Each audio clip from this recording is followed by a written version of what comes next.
Forward to the next question, question number 2 in reference to ECG explain the following. सबसे पहला है what clinical scenario in a 12 lead ECG commonly used, how can ECG be utilised in diagnosing electrolytic imbalance. ECG कैसे use होता है electrolytic imbalance को use करने में।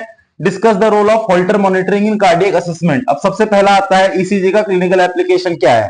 ECG का क्लिनिकल एप्लीकेशन है, सबसे पहला और जो अपमोस्ट क्लिनिकल एप्लीकेशन है वो ये है हार्ट की कंडीशन को जानना कि हार्ट की कंडीशन में हार्ट में किसी भी तरीके का कोई प्रॉब्लम तो नहीं, कोई आर्टिफैक्ट तो नहीं है। जैसे चेस्ट पेन हो रहा है, ठीक है, चेस्ट पेन में हम ये डायग्नोस करते हैं ईसीजी की हेल्प से कि हार्ट में किसी तरीके का कोई प्रॉब्लम तो नहीं है, हार्ट की जो वॉल्व है मायोकार्डियल इंफार्क्शन तो नहीं हो रहा, एरिदमिया तो नहीं है, हार्ट की जो है रिदम्स वो नॉर्मल की जगह एबनॉर्मल तो नहीं है। तीसरा आता है pre operative assessment, heart condition surgery से पहले हम चेक करने के लिए हम प्री ऑपरेटिव असेसमेंट में भी ईसीजी का यूज करते हैं।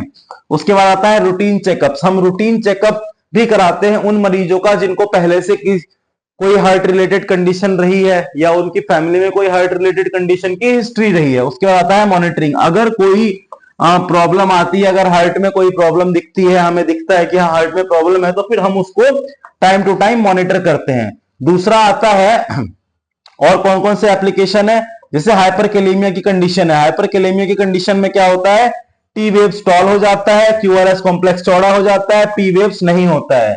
हाइपोकैलेमिया के केस में टी वेव्स फ्लैट होती हैं और यू वेव्स और एसटी सेगमेंट नीचे की तरफ को डाउनवर्ड होता है। हाइपरकैलेसीमिया की कंडीशन में क्यूटी इंटरवल शॉर्ट होता है और हाइपोकैलेमिया के केस में क्यूटी इंटरवल प्रोलॉन्ग होता है। बेसिकली ये आपका काम नहीं है, ये डॉक्टर का काम है, जो कार्डियोलॉजिस्ट डॉक्टर हैं वो ये चेक करते हैं, वो ये डिटेक्ट करते हैं। आपका काम होता है बस पेशेंट आपके पास आया, आपने उस पेशेंट की ईसीजी की रिकॉर्डिंग करी, आपने रिकॉर्डिंग की, आपने देखा, हाँ आपको ये सारी चीजें पता होनी चाहिए कि अब हो सकता है कई बार ऐसा हो कि वो रिपोर्ट आपको ही देखनी पड़ जाए, तो आपको पता होना चाहिए कि जो भी रिपोर्टिंग आपने करी है वो रिपोर्टिंग प्रॉपर तरीके से है या नहीं है, रिपोर्ट नॉर्मल है या एबनॉर्मल। अब जैसे हॉल्टर मॉनिटरिंग आता है, ये क्या करता है, इंटरमिटेंट एरिथमिया को डिटेक्ट करता है, ठीक है, symptoms with heart related changes है उसको डिटेक्ट करता है, इवेलुएट ट्रीटमेंट इफिशियंसी को देखता है और असेसमेंट साइलेंट इस्कीमिया, मतलब साइलेंट हार्ट डिजीज जो होती है ये उसको भी हॉल्टर मॉनिटर उस चीज को डिटेक्ट करता है। और अगर पेशेंट की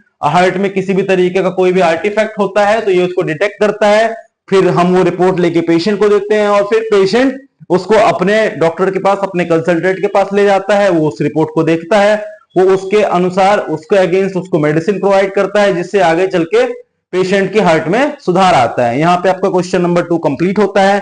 मिलते हैं अगली वीडियो में, थैंक यू।